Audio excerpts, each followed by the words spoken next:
Chapter 33, Section 4. The election of 1972. The Democrats are going to have nomination problems again. This time you're going to have George McGovern versus George Wallace. And in the running for the Democratic nomination, George Wallace is going to be shot. And he's going to end up being paralyzed from the waist down. And he withdraws from the race. And so the Democratic candidate is going to be Senator George McGovern. And something that is going to help him out in this election is the 26th Amendment, which changed the voting age from 21 to 18. The Republicans are going to go with Richard Nixon again. Richard Nixon had expressed commitment to law and order in the U.S., and he assured people that the war was going to end soon.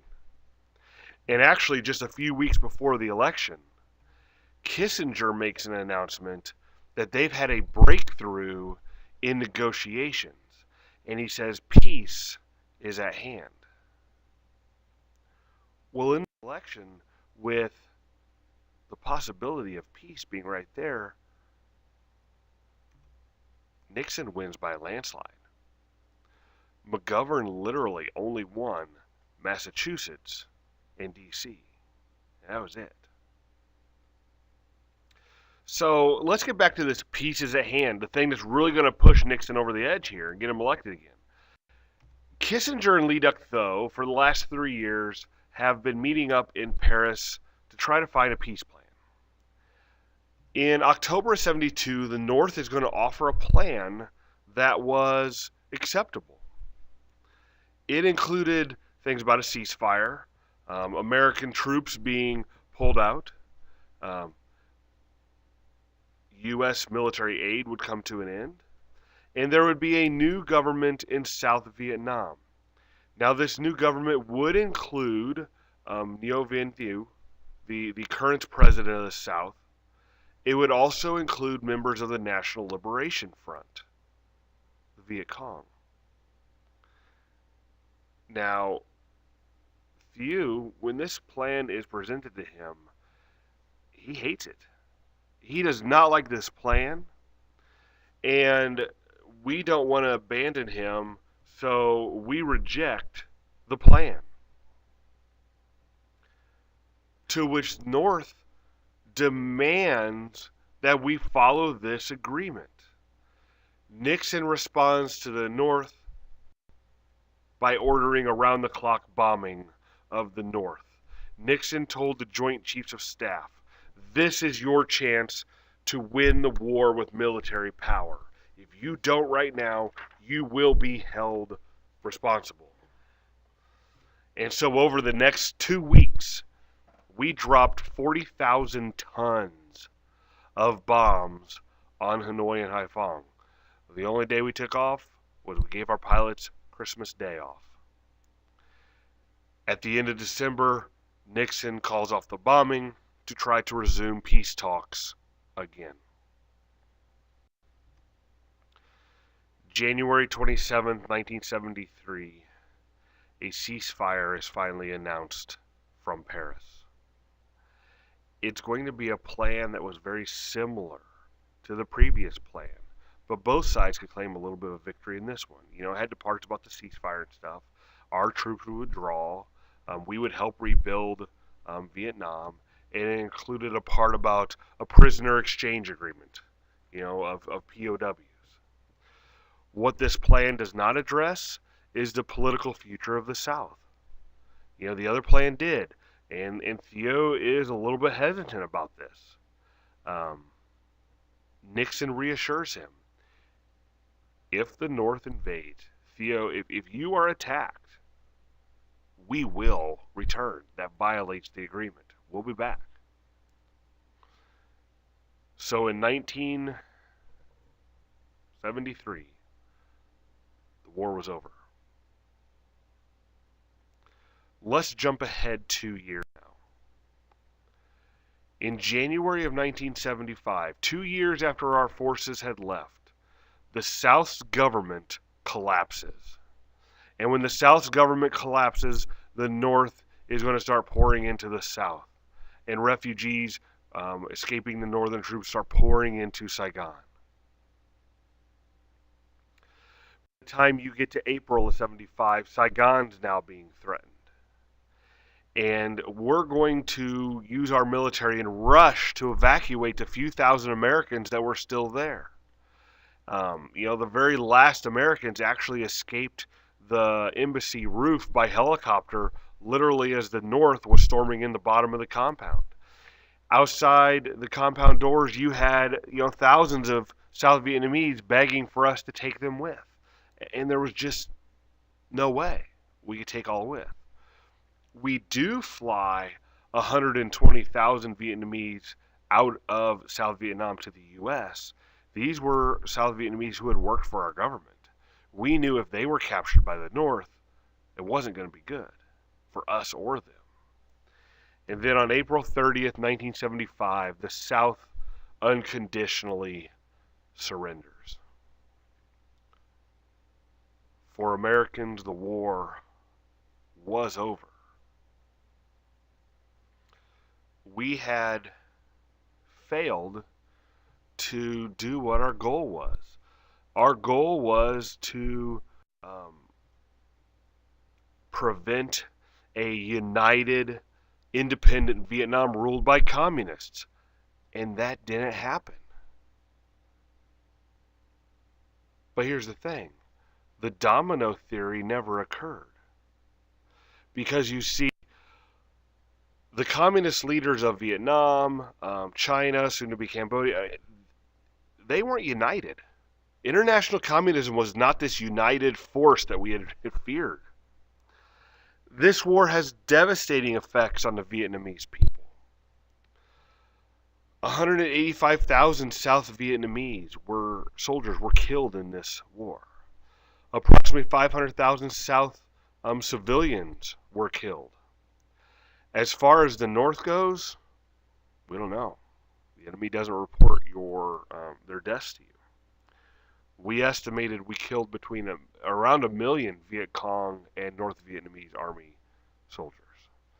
800,000 kids are orphaned. 181,000 disabled, many of them from exposure to Agent Orange. High rates of liver cancer and other illnesses. As far as U.S. veterans go, more than 2 million Americans were involved in this war,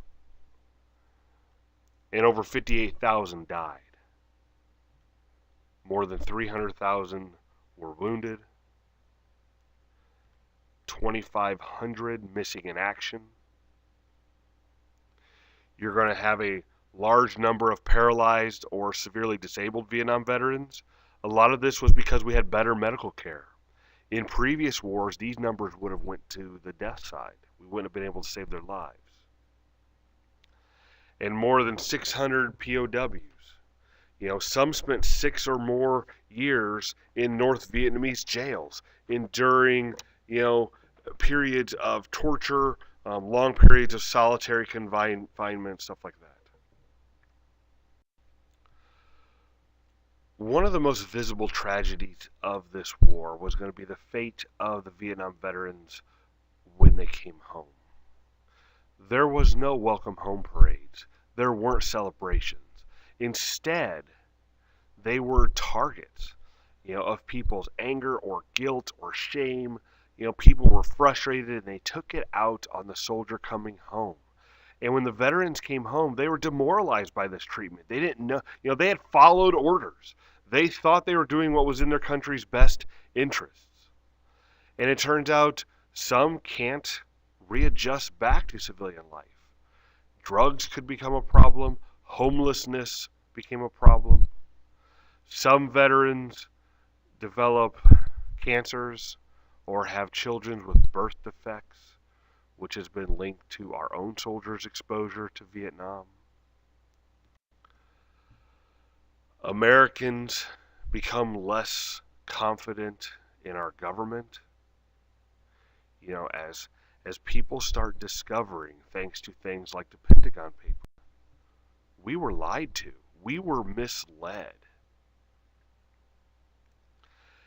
And there's going to be a huge constitutional question raised. Under what authority can presidents wage an undeclared war? Congress passes the War Powers Act, which is going to reaffirm Congress's constitutional right to declare war. Now, there are cases where a president needs to send troops someplace, and there's no time to go to Congress. Well, they address that. It sets a 60-day limit on presidential commitment of troops to foreign conflicts.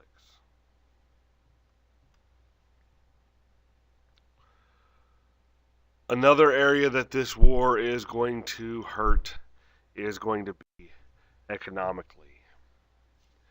We spent, at the time, more than $150 billion on this fight. And that was money that could have been used for domestic programs. There are a lot of domestic programs that could have used an influx of $150 billion. The last thing we'll talk about is the Vietnam Veterans Memorial. It's in Washington, D.C., and it was created trying to heal some of these divisions. The Vietnam Veterans Memorial is going to be dedicated on Veterans Day, 1982. It was designed in a contest. People could submit designs that they thought should be for this memorial, and a Chinese-American architecture student at Yale submits the winning design. Her name was Maya Ying Lin. And she submits the design for this huge black granite wall with 58,249 names inscribed on it. 1,000 of those were names of people that were missing but presumed dead. You can see the shape of it in the bottom right there as an angle, and it gradually goes closer and closer to the ground.